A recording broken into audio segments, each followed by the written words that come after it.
los ojos. Hazlo ahora. Imagina el frío, pero no el frío de un mal día de invierno. Hablo del frío que muerde, quema y paraliza.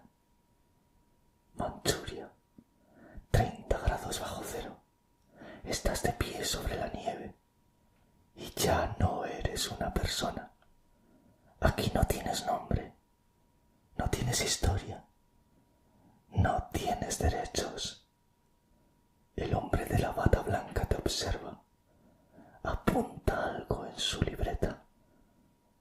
Para él, no eres humano, eres material, vivo, con miedo, con el corazón desbocado, mientras se acerca con un bisturí.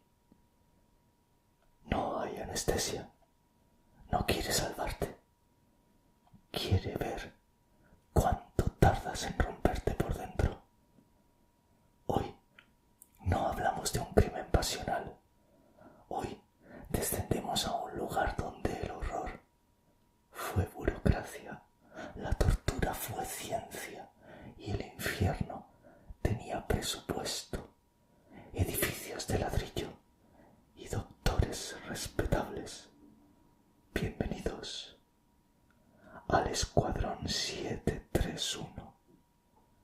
Esto no es una leyenda urbana, no es propaganda de guerra.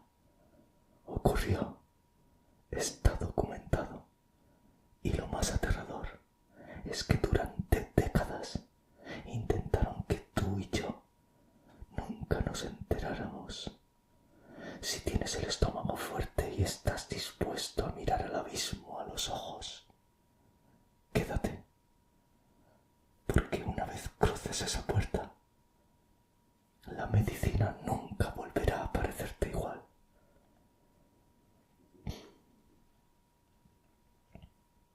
Viajemos a los años 30. El imperio japonés ha invadido China. Tienen el control de Manchuria, en un lugar llamado Pingfang, cerca de la ciudad de Harbin. El ejército levanta un complejo gigantesco. Era enorme. 150 edificios, 6 kilómetros cuadrados. Tenía su propia vía de tren, su propio aeropuerto, incluso un templo sinoísta. Si lo vieses desde fuera, te parecería una fábrica moderna, eficiente. En la entrada, un cartel decía: Departamento de Prevención de Epidemias y Purificación de Agua. Suena noble, ¿verdad?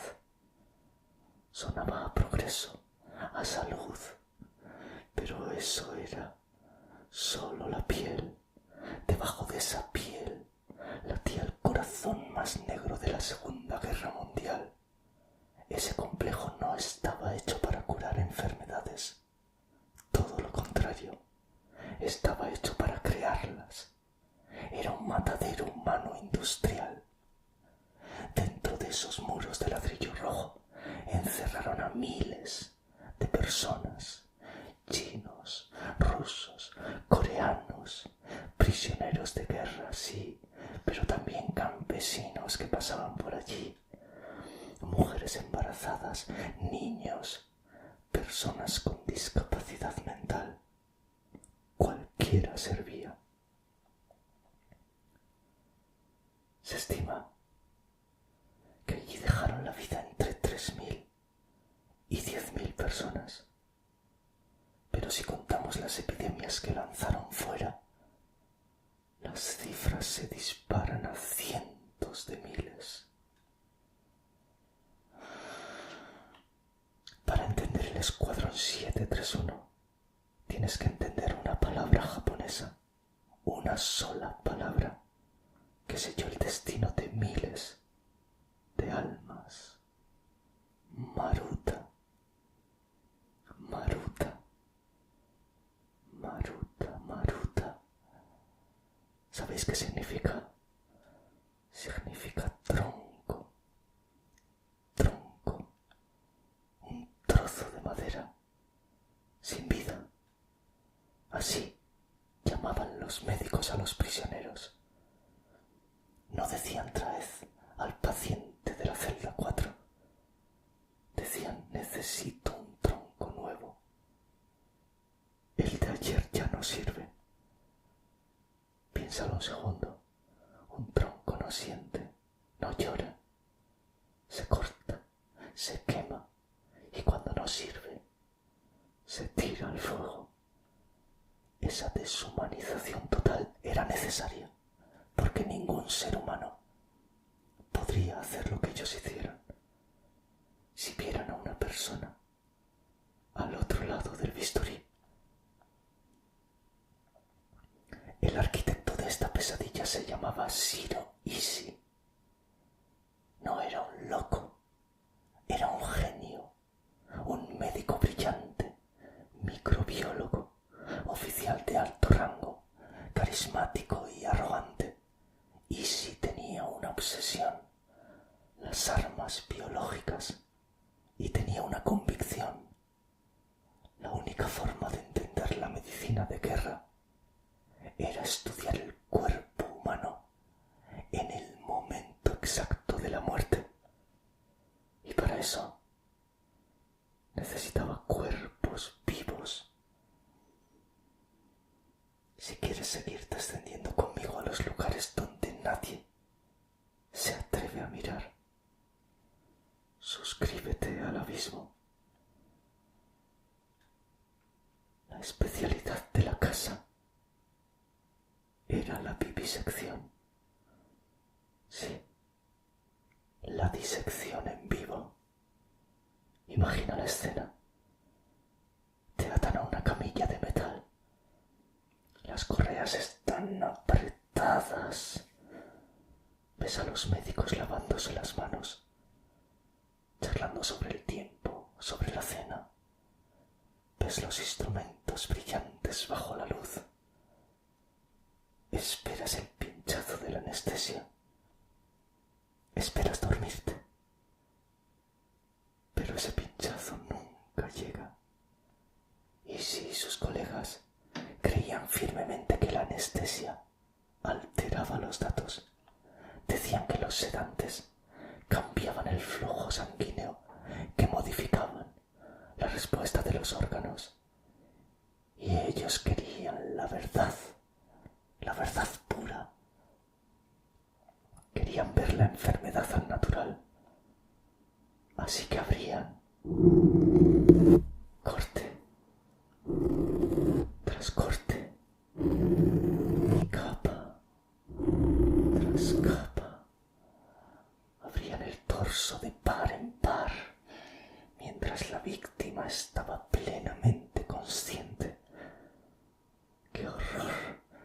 El objetivo, ver cómo reaccionaba, por ejemplo, un pulmón infectado de peste mientras aún respiraba. Ver cómo cambiaba de color un hígado enfermo mientras la sangre aún bombeaba caliente. Extraían estómagos y conectaban el exófago directamente al intestino, solo para ver qué pasaba. Parecía que incluso les divertía. Amputaban brazos y los cosían en el lado opuesto del cuerpo. Y todo esto con alguien tomando notas, ignorando los alaridos, ignorando las súplicas, hasta que el tronco, por fin, dejaba de gritar. ¡Fua! ¡Qué horror! Eso sí que da verdadero miedo, ¿eh? Pero no solo usaban bisturís, usaron los elementos. Manchuria es un congelador natural y el Escuadrón 731 tenía mucha curiosidad sobre la congelación. Sacaban a los prisioneros al patio en pleno invierno, los obligaban a meter las manos o los pies en agua helada y luego a quedarse quietos mientras les azotaba el viento helado. Los guardias esperaban. Esperaban hasta que la extremidad se volvía blanca, luego morada, luego negra. Hay testimonios de los propios guardias que dicen que sabían cuándo estaba listo, porque golpeaban el brazo del prisionero con un bastón y sonaba como madera hueca. Estaba completamente congelado.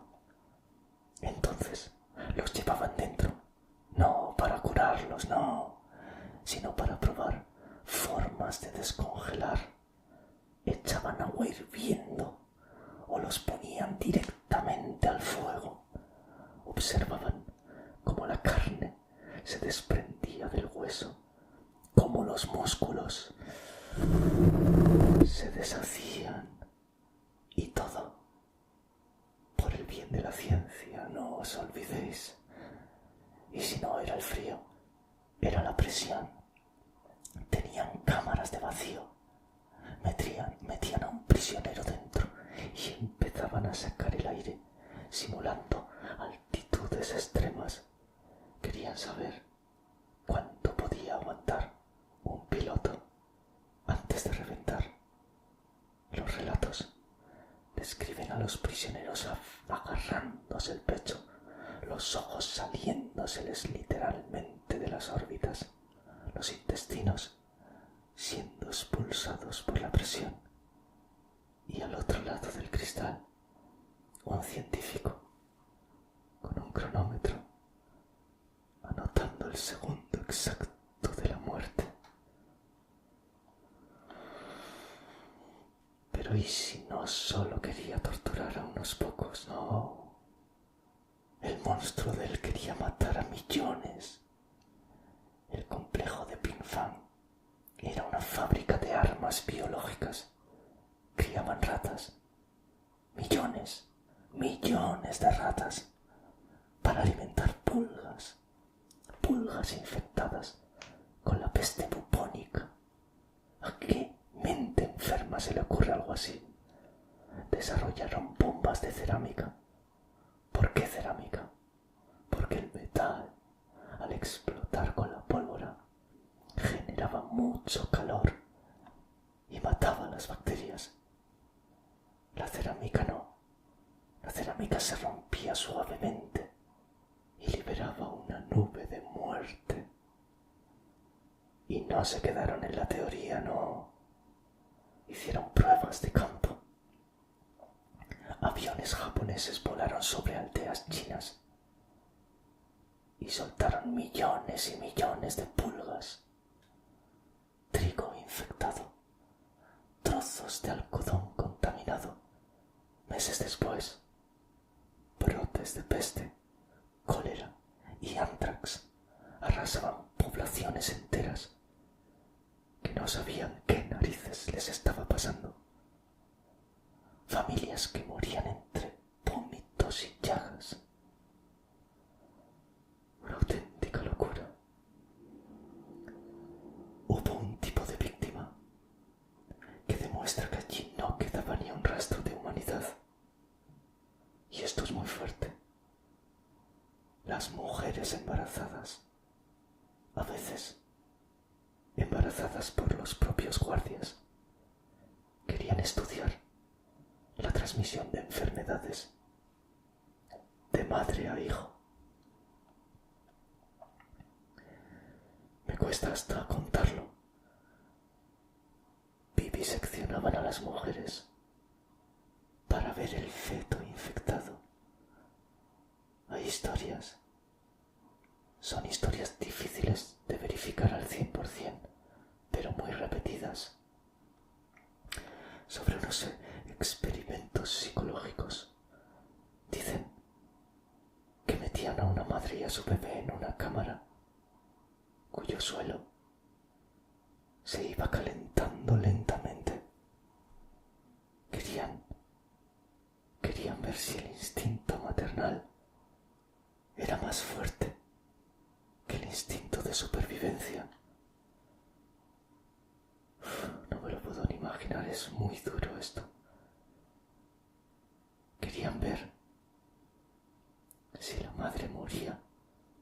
salvar a su hijo, o si lo pisaba para no quemarse ella. Sea cierto o no ese detalle, la realidad es terrible. No respetaron la vida ni un solo segundo, ni al inicio, ni al final.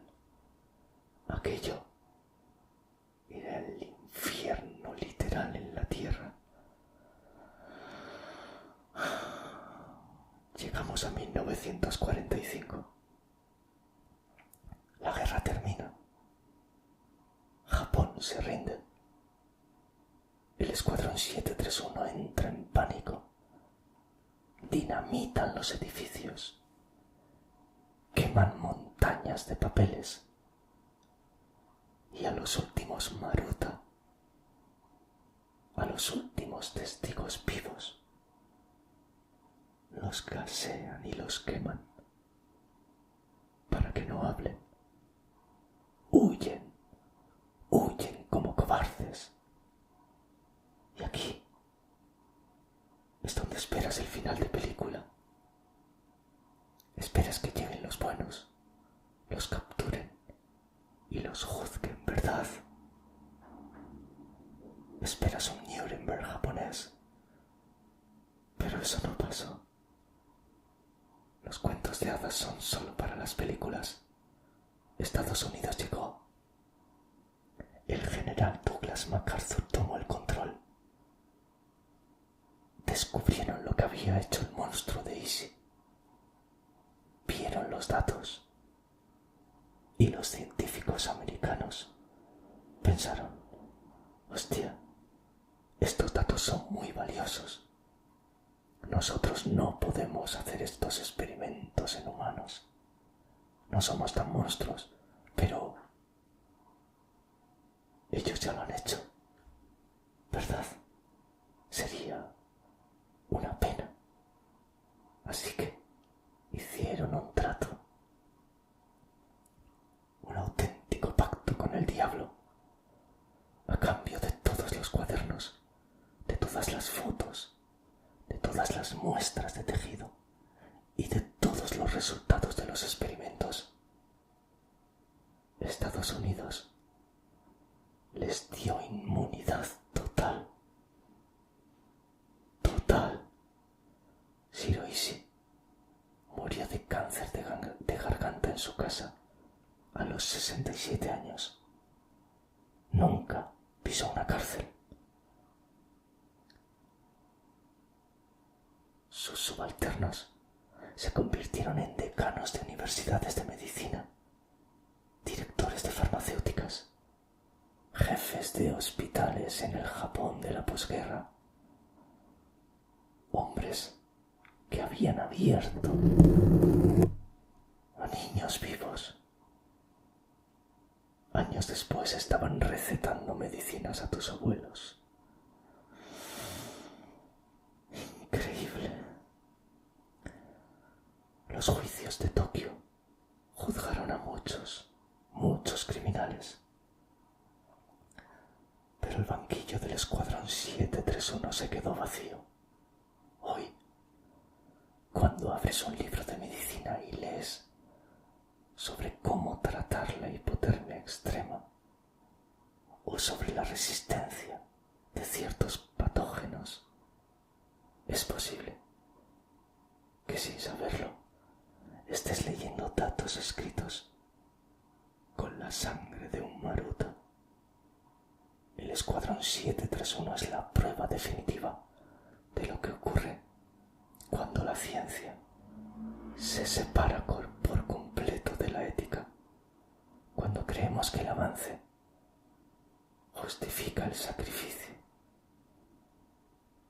Esto duele, esto jode mucho. Escuchar esto te revuelve el estómago, pero olvidar sería peor, sería darles la victoria final.